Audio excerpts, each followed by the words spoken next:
जय हिंद। मेरा नाम है राहुल शर्मा। आपका स्वागत है द एग्ज़ाम यूनिट में। पिछले क्लास में हम लोग देखे थे मात्रा एवं विमा को। इस सीरीज का ये दूसरा वीडियो है जिसमें हम लोग देखेंगे गति के नियम को। गति के नियम को समझने के लिए हमें कुछ महत्वपूर्ण बात को समझना है, जिसमें हम लोग देखेंगे फ़िलहाल इसमें आगे। तो इस कड़ी में देखते हैं हम लोग विराम को। विराम क्या होता है? तो जब एक वस्तु की स्थिति दूसरी वस्तु की सापेक्ष यानी कि दूसरे वस्तु के अनुसार समय के साथ बदलती रहती है, उसे हम लोग विराम क्या होता है? जब एक वस्तु की स्थिति किसी दूसरे वस्तु के सापेक्ष समय के साथ अगर नहीं बदले तो वस्तु विराम की अवस्था में कहलाती है। जब जैसे अगर हम एग्जाम्पल देख लेते हैं कि अगर हम बात करें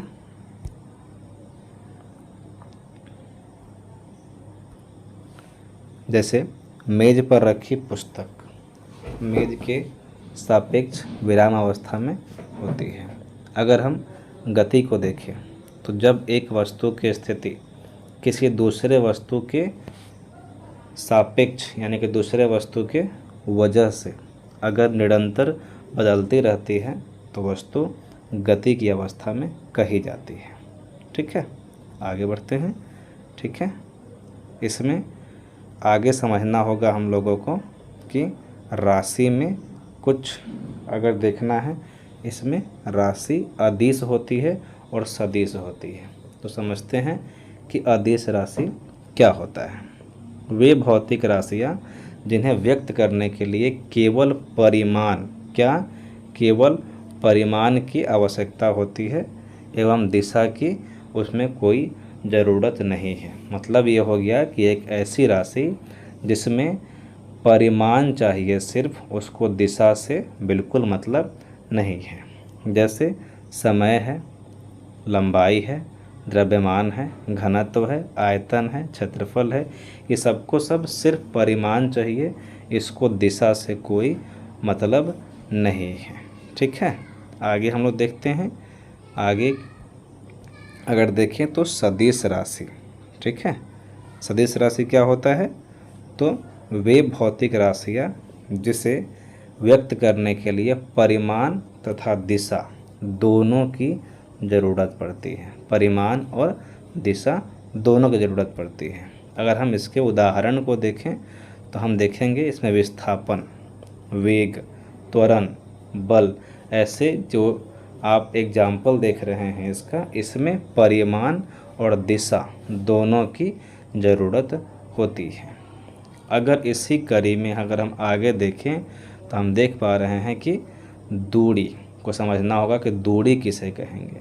तो किसी समय में गतिशील वस्तु द्वारा चली गई, गतिशील वस्तु मतलब आगे जो चल रहा हो, जिसकी स्थान परिवर्तन हो रहा हो, उसी के कुल लंबाई को दूरी कहा जाता हो। जैसे कोई वस्तु अगर मान लेते हैं कि ए प्लेस पर था और समय के हिसाब से चलते चलते आगे अगर मान लिया कि अगर जेड प्लेस पे पहुंच जाता है तो ए से लेकर के जेड तक इसकी दूरी होगी। और जब कोई वस्तु अगर आगे चल रहा है तो उसमें उसके बीच के डिस्टेंस कभी भी शून्य नहीं होगा। इस बात को ध्यान रखना है।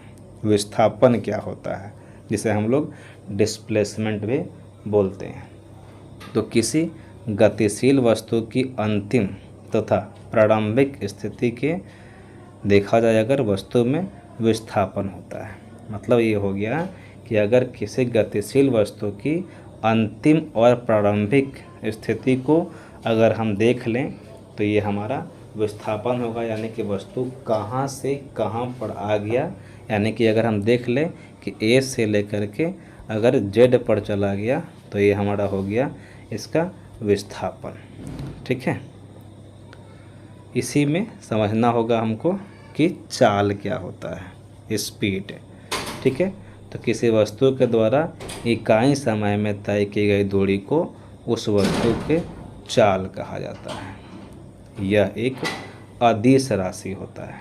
अदिश राशि यानी कि इसमें सिर्फ परिमाण होगा, ठीक है, दिशा नहीं होगा। ठीक है, आगे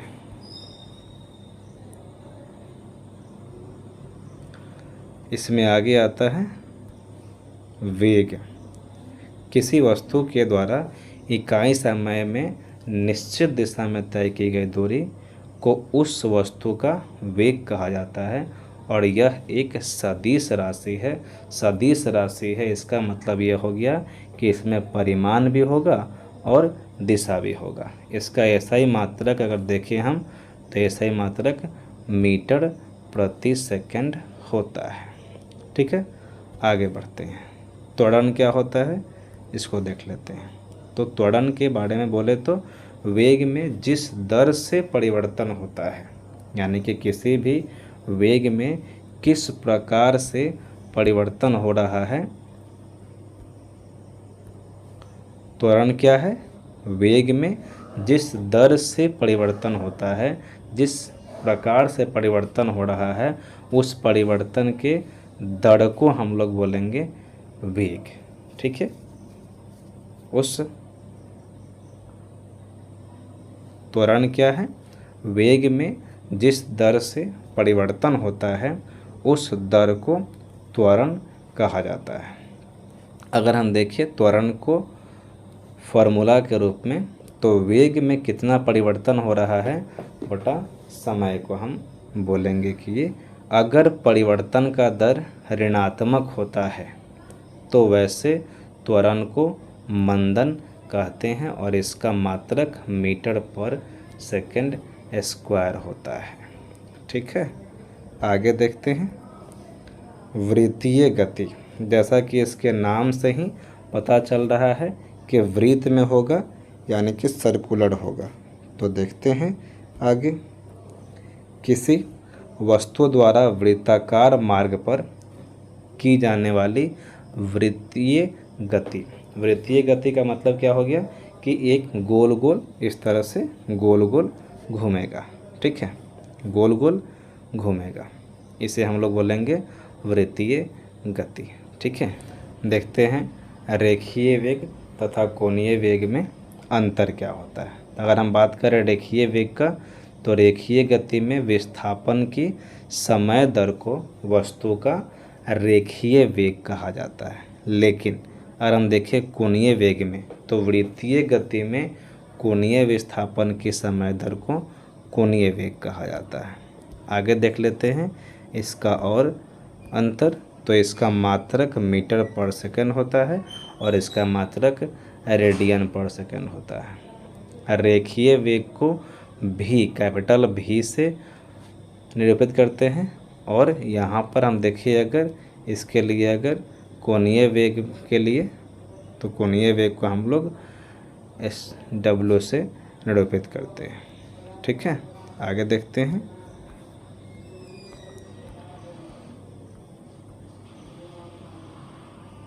अब समझते हैं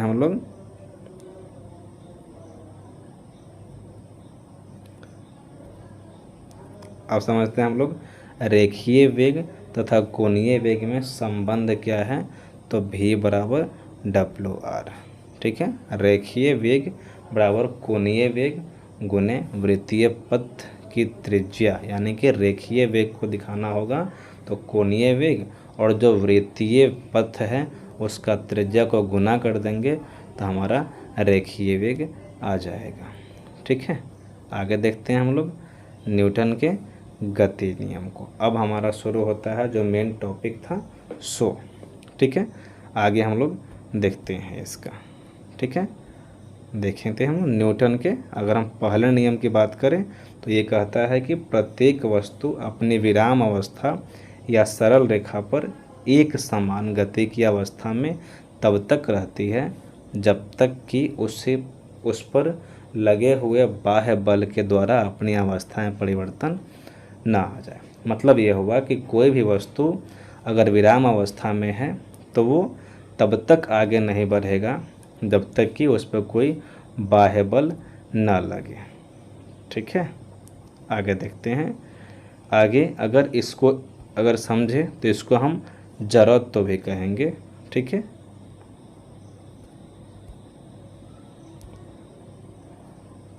आगे हम देखिए इसको तो हम इसको जड़त्व भी कहेंगे।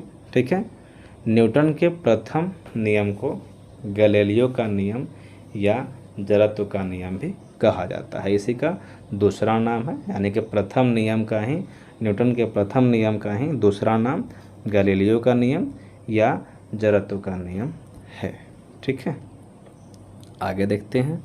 तो जड़त्व क्या है? तो जड़त्व वस्तु का वह गुण है जिसके कारण स्थिर वस्तु सदा स्थिर रहना और वेग में जो वस्तु है, यानी कि जो वस्तु चल रहा है, गतिशील है, वो गतिशील हमेशा अगतिशील में ही रहना पसंद करता है। जड़त्व के दो प्रकार हैं, एक विराम जड़त्व और दूसरा गतिज जड़त्व। तो समझते हैं क्या होता है विराम जड़त्व। ठीक है, तो विराम जड़त्व का समझते हैं। विराम जड़त्व, विराम जड़त्व जड़त्व वस्तु का वह गुण है जिसके कारण वस्तु विराम अवस्था में ही रहना चाहती है। मतलब अगर कोई वस्तु अगर विराम में है और विराम में ही रहना चाहता है तो ये विराम का जड़त्व है। बात को समझना है। ठीक है, आगे बढ़ते हैं।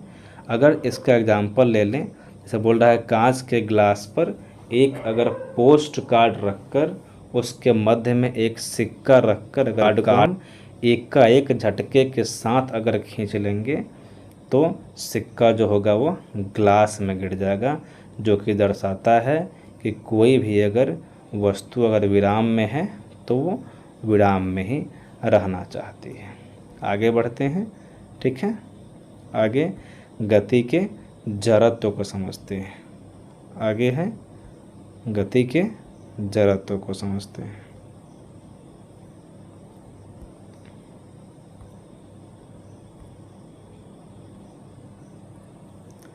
तो गति जड़त्व किसी वस्तु का वह गुण है जिसके कारण गतिशील वस्तु गति की ही अवस्था में रहना चाहती है। अगर विराम जड़त्व है तो विराम में रहना पसंद करेगा और गति जड़त्व है तो गति में रहना पसंद करेगा। जैसे अगर तेज़ चलती हुई बस या रेलगाड़ी का अचानक अगर ब्रेक मारा जाए तो उसमें बैठा हुआ व्यक्ति आगे की तरफ झुक जाता है। क्यों? क्योंकि वो व्यक्ति का जो वेग था वो बस के साथ था और बस रुका तो वो व्यक्ति भी आगे की तरफ बढ़ गया। ठीक है, आगे देखते हैं बल को। बल वह भौतिक कारण है जो किसी वस्तु में लगकर उसकी अवस्था में परिवर्तन ला देता है या परिवर्तन लाने की चेष्टा करता है। मतलब यह हो गया कि जब तक हम किसी वस्तु पे बल नहीं लगाएंगे वो अगर गति में है तो विराम में नहीं आएगा और वो विराम में है तो गति में नहीं आएगा। बल को अगर दिखाना होगा तो कैपिटल F से हम दिखाएंगे। और अगर हम बात करें बल बराबर तो मात्रा गुने त्वरण, जिसको हम लोग F बराबर ma से बताते हैं। बल की परिभाषा न्यूटन के गति के प्रथम नियम से प्राप्त होता है और यह एक सदिश राशि है। सही मात्रक किलोग्राम पर सेकंड स्क्वायर होता है, जिसे 1 न्यूटन भी कहा जाता है। और अगर हम संख्यात्मक वैल्यू की बात करें तो 1 न्यूटन में 10 का पावर 5 डाइन होता है। ठीक है, इसकी कड़ी में हम आगे अगर देखें तो हम ये देखेंगे संवेग, जिसे हम लोग मोमेंटम भी कहते हैं। किसी वस्तु के द्रव्यमान तथा उसके वेग के गुणनफल को उस वस्तु का संवेग कहा जाता है। किसी वस्तु के द्रव्यमान और उसके वेग के गुणनफल को उस वस्तु का संवेग कहा जाता है और इसे हम हमेशा P से दिखाते हैं। अगर हम संख्यात्मक इसके अगर देख ले इसमें अगर संवेग बराबर तो द्रव्यमान गुने वेग होगा, यानी कि P बराबर m गुने v होगा। यह एक सदिश राशि है। इसका मात्रक अगर देखें तो किलोग्राम मीटर पर सेकंड होता है। ठीक है, आगे देखते हैं। आगे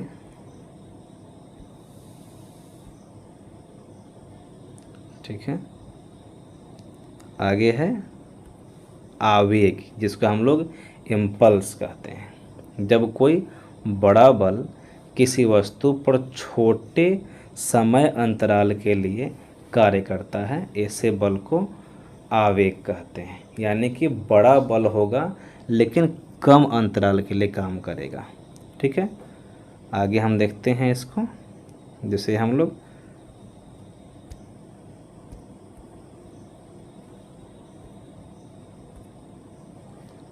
जैसे बल का आवेग F डेल्टा T से हम दिखाएंगे।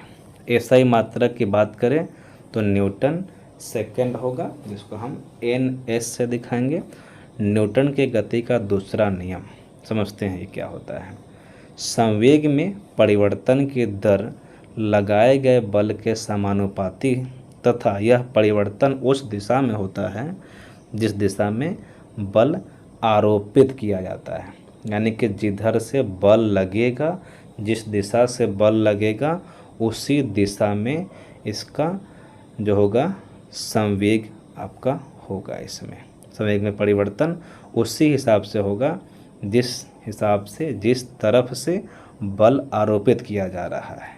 ठीक है, आगे बढ़ते हैं। आगे है आपका न्यूटन के गति के दूसरे नियम का बल का अगर हम माप करें तो F बराबर ma होगा। बलों के भौतिक स्वतंत्रता का सिद्धांत अगर किसी वस्तु पर एक ही समय में दो या दो से अधिक बल भिन्न भिन्न दिशाओं में कार्य करता है, तब इसके कंडीशन को समझ लेना है कि क्या होगा। तो प्रत्येक बल अपना अपना प्रभाव वस्तु पर अपनी अपनी दिशा में डालेगा। जैसे मान लीजिए अगर घोड़ा का एग्जांपल ले लेते हैं, तो अगर 4 घोड़ा, ठीक है, अगर किसी 4 डायरेक्शन में अगर हम उसको छोड़ते हैं तो वो चारों दिशा में अलग अलग एक दूसरे को खींचेगा। इसका उदाहरण आप इस तरह से समझ सकते हैं। न्यूटन के गति का तीसरा नियम समझते हैं। प्रत्येक क्रिया के बराबर तथा विपरीत, बराबर तथा विपरीत ध्यान देना है, एक प्रतिक्रिया होती है। अर्थात जब एक वस्तु दूसरी वस्तु पर बल लगाती है तो दूसरी वस्तु भी पहली पर बराबर तथा विपरीत दिशा में बल लगाती है। पहली वस्तु, समझना है बात को, पहली वस्तु तथा दूसरी वस्तु पर लगाया गया बल क्रिया तथा दूसरी वस्तु द्वारा पहली वस्तु पर लगाए गए बल प्रतिक्रिया कहलाता है। मतलब अगर पहली वस्तु का दूसरी वस्तु पर जो बल लग रहा है वो क्रिया है, और दूसरी वस्तु का पहली वस्तु पर जो बल लग रहा है वो प्रतिक्रिया है। जैसे अगर हम समझ लें बंदूक का, ठीक है, तो बंदूक की अगर हम बात करें तो अगर आप गोली चलाते हैं तो गोली तो आगे बढ़ जाता है, लेकिन उसका जो है वो झटका हमारे कंधा पर महसूस होता है। ये गति के नियम का प्रथम पार्ट था। आगे वीडियो में हम लोग देखेंगे इस गति के नियम का दूसरा पार्ट। अगर आपको ये वीडियो अच्छा लगा हो तो इसे लाइक करें, सब्सक्राइब करें और कमेंट करके ज़रूर बताएं कि आपको वीडियो कैसा लगा। मिलेंगे अगले क्लास में, तब तक के लिए जय हिंद।